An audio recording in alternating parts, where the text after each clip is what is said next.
What's up, everybody? It's your girl Micca, and we're back for another Red Cup Talks live stream edition. Because when we got the red cup, we're about to spill some truth. So today we're going to do exactly that. I wanted to get into the point of everybody's black. I don't want this to be a long, drawn out live stream, but I did want to touch on that factor of everybody being black. The reason why it matters is because we have specific policies in place in America that are specifically for Black people, Black Americans, African Americans, right? Okay. The thing is, it's being co opted, all right? It's being co opted by immigrants and American born Asians who come here and say, hey, I can use this to my benefit, right? And not only that, now skin color has been a thing to be associated with being black. Mind you, there are brown people all over the world, right? Not just Africans. So skin color now is the catalyst for saying, yeah, you're black because your skin color says so. A lot of people don't understand phenotype. They don't understand different traits that other people have because they have not been around the world. They have, especially here in America, because I'm telling you, a lot of Americans have not been outside of America and they do not understand what other people look like. And they associate everything with what they've only seen here in America. And just really quick, I wanted to touch on this point. I am a mixed race woman. For those of you who don't know, I'm a mixed race woman. My family is Polish, Cuban, and Native American. Okay. And my entire life living here in the United States, I'm from Washington, D.C.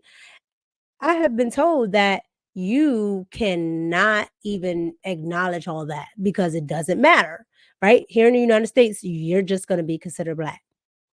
Even though I never agreed with that, I still have been told that. And so I just, okay, cool.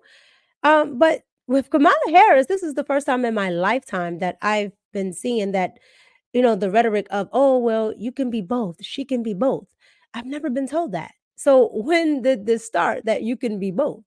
Right? Because it's usually the rhetoric of just say you're black because they associate you wanting to, acknowledge all that you are with being anti-black. And I've never been anti-black.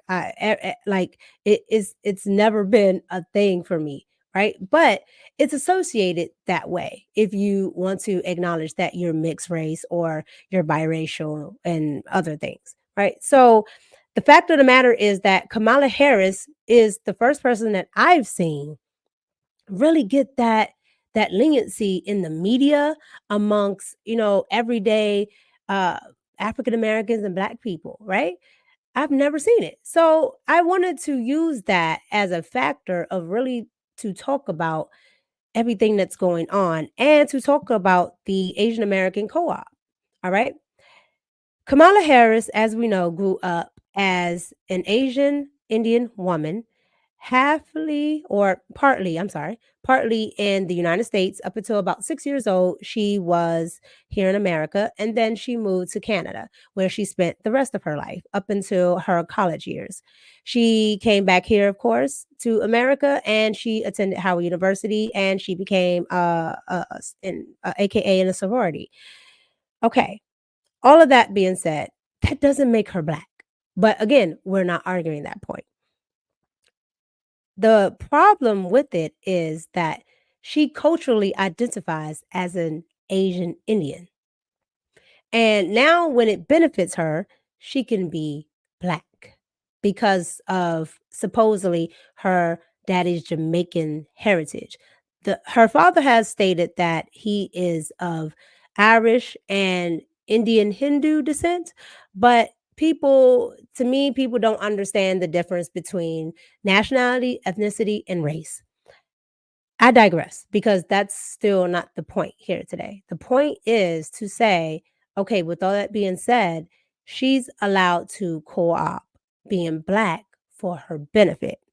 When she was running for DA, she never mentioned it. When she was running for Senate, she never mentioned it. So only when it actually benefited her to talk about blackness or what she perceives as blackness did she use it. All right. And to me, growing up, if somebody would have did that, it would have been anti-black. But all of a sudden, it's championed. Why? I really want to know that angle. And that would be a good point for some liberals to actually discuss, right? But moving on, it opens a door to a conversation about co-opting the black culture, co-opting blackness here in America just for the benefit. So I wanted to come and bring a couple of examples of what I have been seeing over the years and preferably even now, right? To where certain Asian Americans, preferably Indian, all right, have been using blackness as a co-op and how it affects black people from not getting the privileges that are supposed to be given to them via policies like the civil rights or affirmative action, things like that. And regardless if you agree with these or not, they're specifically for black people. They are not for Asians. So today we're gonna touch on that, and I want everyone to really understand that that is the focus. The focus is not to argue whether she's black or not, because we can have that argument. The focus is to argue the fact that she's able to co-opt blackness to her benefit, something that black people are not able to do. So let's start now. All right. So my first point here is I want to get into Ann Coulter on C-SPAN talking about the difference, right?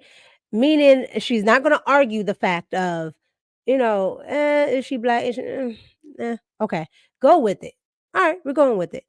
She's not a foundational Black American. And I really liked what Ann Coulter said here. You can have your opinions on Ann Coulter, but that doesn't make the message any less correct. So let's get into Ann Coulter here. Well, even if she had always, and thank you very much for your call, even if she had always claimed to be an American Black, it's simply factual that she is not a foundational Black American. And again, that is why America has all of these provisions like affirmative action and set-asides and civil rights laws. It is because of the shame and guilt about slavery and Jim Crow, both little democratic enterprises, by the way. So it all has to be spent on Black Americans, not on any loser with a grievance from around the world. And that's what it's become. I listed in that column you mentioned, Peter, because it always makes me laugh that all the good diversity jobs are going to immigrants. There was Claudine Gay, the head of a lot of the affirmative action programs, and there are like 200 affirmative action or DEI administrators. They're Indians, a lot of Indians. And I went through all of the immigrant hosts on MSNBC, and I forget, there are like 8 of them. And 3 or 4 foundational Black Americans. And I know, MSNBC, oh, they're so proud of their diversity. No, it's not about diversity. It's about integrating Black Americans into mainstream American life, and giving them benefits to make up for slavery and Jim Crow. I think some affirmative action programs went a little far and aren't really helping. But that's what it's about. And we've completely pretended to forget what the point of this was. Ann Coulter. So I wanted to come back here and touch on that point that Ann Coulter made. Ann Coulter made such a good point about, you have affirmative action, DDI, you have all of these things that Black Americans don't benefit from. Foundational Black Americans, they do not benefit from these things. Who's getting hired? The Asians, the Indians, they're getting these things. Like everything is going to them and other immigrants. They're not going to Black Americans. So this is what I mean by you're allowing everybody to be Black. Everybody's Black. Everybody gets your benefit. Everybody gets what's supposed to be from the from the remnants of slavery and anything that has happened, Jim Crow, all of these things. This is supposed to be your benefit. Everybody else benefits. And you're still on the bottom. Why? Because everybody else is Black, but you, who is actually Black, who is actually a foundation American. So, and Coulter made a great point there. So I want to move forward now to another point and another person here that is just, and I do mean it makes absolutely no sense. So here's a video from a great content creator, Pink Book Lessons. All right, she's a very good content creator. But here's a video of Councilwoman down in Mississippi. Her name is Angelic Lee. All right. Angelic Lee is definitely an Asian American woman. But because everybody's Black, this is how she benefits. So we're going to get into that right now. I'm Angelic Lee, and I'm asking for your vote to become the first African-American female to represent Ward 2 on the Jackson City Council. City Girl Councilwoman Lee was once a teacher in Houston, Texas, and Harlem, New York, before moving back to Jackson, Mississippi, where she worked in director positions at Tougaloo College and Jackson State University. In her political ad, she called herself African American and said she will be the first African American woman to be a council member in Ward 2. Her mother was Filipino and her father has a Mexican background. You can trace her daddy's family back to Mexico. Her great-grandfather was a Mexican immigrant who had to set up shop in the Black American community because that's who welcomed them back then during segregation. As a result, her family was involved in the civil rights movement, supporting people like Fannie Lou Hamer and Medgar Evers. She ran as an African-American woman in Mississippi to make a, quote, historic moment. Her family is most proud of her Mexican heritage. They don't seem to talk much about their Asian roots. Her mother, born in Manila, Philippines, she finished high school in France and went to a historically Black college in Jackson, Mississippi. The same college her daughter Angelique will one day work, Tougaloo College. Her mom also pledged Alpha Kappa Alpha, which is also not surprising. I've said this over and over, and some people still don't understand. HBCUs are not just for Black people. And all members of Black Greek organizations are not Black. Miss Lee is definitely an example of that. A Filipino woman born in the Philippines, attended a Black college, and joined the historic Black sorority, aka. She was all about education, excellence, and eventually retired as a principal of an elementary school. So Angelique, mixed with her mom's background and her dad's Mexican heritage, it was much more advantageous to run for office as a Black American woman because she was in a majority Black city. She also wanted to join the wave of other Black American women elected in 2020 and 2021. As you all know, there was a whole movement, especially in local government. City Girl Councilwoman Angelique Lee was elected as a single mother of two that ran on making a change for Jackson residents. All right. So you just saw that clip, right, from Pink Book Lessons video. Angelique Lee is an Asian American woman who's mixed with Mexican. Okay. There's no African American there. None. Like none. Nothing that we can even sprinkle. Her parents were around it when they came over here. Like any other immigrants, right? But there's no African American. Yet she ran as the first African American woman because she could, right? Because again, like we talked about earlier, skin color is being associated, brown skin, little tint, whatever, is being associated with Black, right? When skin color doesn't make you Black. So you have that aspect. And the fact that everybody's Black, she just slid right in there because everybody associates everything here in America. If it's not white, it's just Black, right? So now you again have another person co-opting Black spaces when she's not even Black. Like there's nothing to connect her to the Black community. But she gets to do it, and the Black people went for it because she has a yellow to brown tint, Didn't even ask about her background. Just said, oh, she says she's Black. Okay, cool. This makes no sense to me. Like, what are we doing?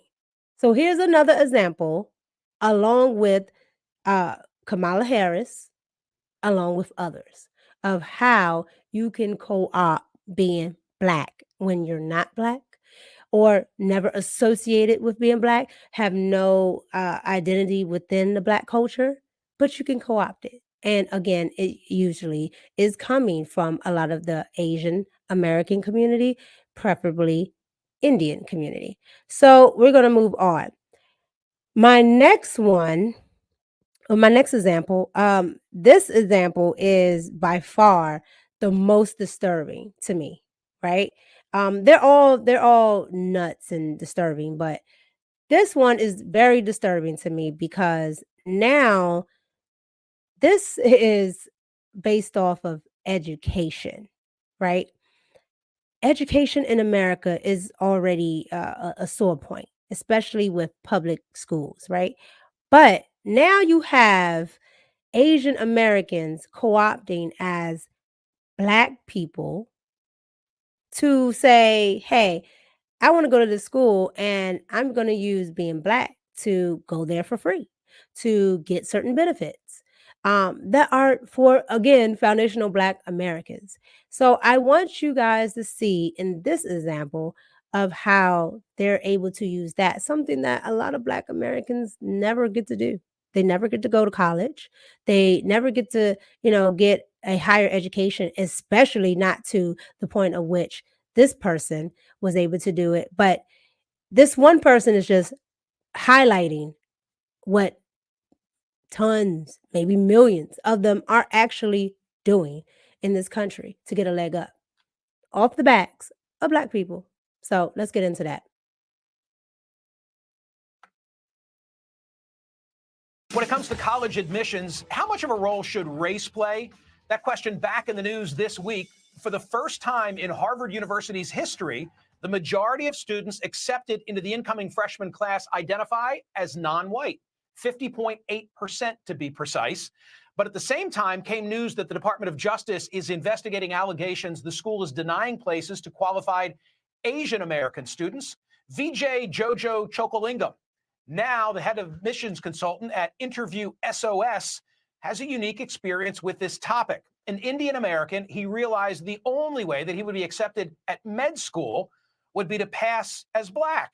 He chronicled his experiences in his book, Almost Black, the true story of how I got into medical school by pretending to be Black. Vijay Chokolingam joins me now. So you were studying statistics at the University of Chicago, and you say to yourself, I don't stand a chance with my 3.1. What did you do? Well, I shaved my head, I trimmed my eyelashes, and I decided to join the organization of Black students so I could apply to medical school as a Black man. I also used my middle name, JoJo. I subsequently interviewed at medical schools across the country and managed to get waitlisted at Washington University and the University of Pennsylvania, then ranked the second and the third and fourth best medical schools in the country, and got into St. Louis University School of Medicine, despite the fact that my pretty pitiful 3.1 GPA was dramatically lower than their average of 3.7. Now, I wanted to mention a statistic you mentioned earlier in the program, which is that the majority of Harvard is now a minority. And I don't think that's true. I think that's very deceptive, because I think you're forgetting about the Pocahontas factor. And that is that there's a large number of people who are whiter than winter in Alaska who pose as minorities based on flimsy reasons. And as a result, it skews the statistics because they know that it can improve their chances of admission. So self-reporting of statistics that a minority, I don't think that's necessarily the best data to use. So, Vijay, what you're saying is that you didn't just check a box. You went full on Tootsie. And there are others out there who may not adopt the personification of a particular group, but they're checking the same box in the same way. I'm an independent admissions consultant. And I have so many clients who, they have an African American great grandfather, their great grandmother was Hispanic or something like that, and for very flimsy reasons, they call themselves minority because they know it's going to improve their chances of admissions. So we cannot ignore the Pocahontas factor when we look at that statistic that 51% of people at Harvard are saying that they're. Well, all right, well, listen, let's because you are using the nickname, let's go there. Okay, so y'all just heard that, right? I hope y'all heard that. He said not only did he and others, right, co-op being Black so they can move up on the list and get in, into these schools, being that they didn't have the GPA to do so, right? Others were doing it, including white people who are, as he put it, whiter than Alaska snow, but use the Pocahontas factor. And for those of you who don't know, like I told you, I am part Native American, and I went to school on a Native American scholarship, but my grandmother is Native American. Okay. My grandmother is part of the, what they call the Blackfoot tribe here in America. Okay.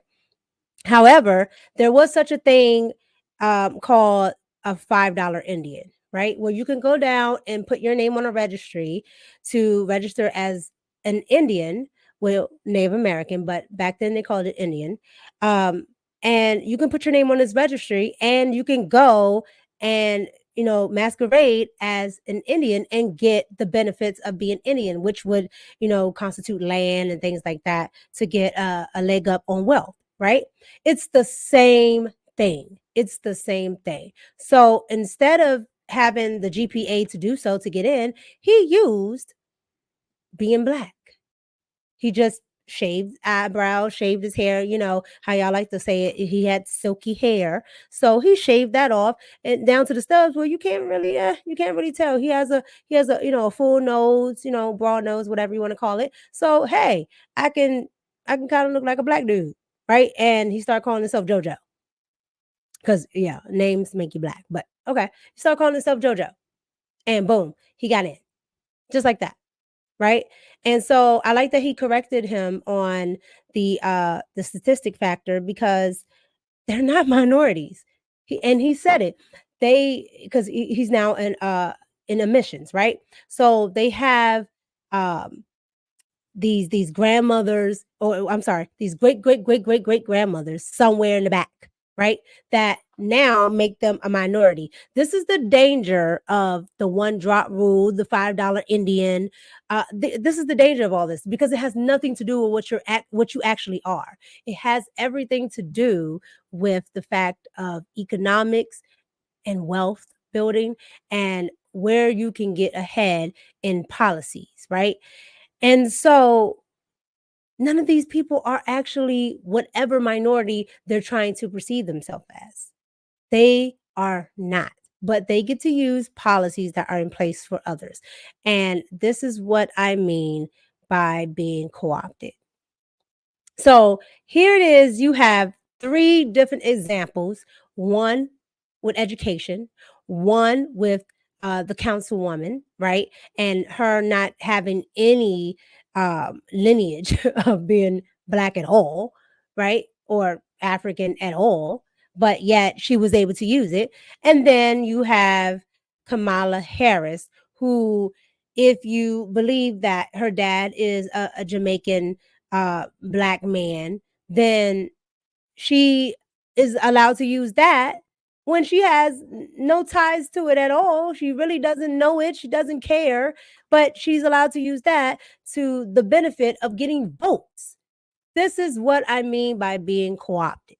Okay. This is the agenda that is happening. So to end all of this, what I'm trying to say is stop letting everybody be Black because, again, it hurts you economically. It hurts you from building generational wealth because things that are specifically made for you, you are allowing government officials, preferably Democrats, you're allowing government officials to say, hey, I'm not, as Kamala would say, I'm not I'm not about to do anything specifically for Black people. What I'm going to do specifically is going to benefit all people. And she's standing on it. She literally is standing on it. This is why I keep saying never Kamala, because it is an agenda. It's a dangerous agenda. And if Black people allow it to go through, they're going to continue to be on the bottom because they're not here to represent you. She's here to represent who she identifies with. And up until yesteryear, she identified with being a South Asian. Okay? So I want to end it there. Thank you for watching. Like, comment, and subscribe. Let me know why you liked it, why you didn't like it. And let me know, your opposing thoughts if you have any. But again, we were here to discuss real things. And anytime we discuss the truth, we got this red cup.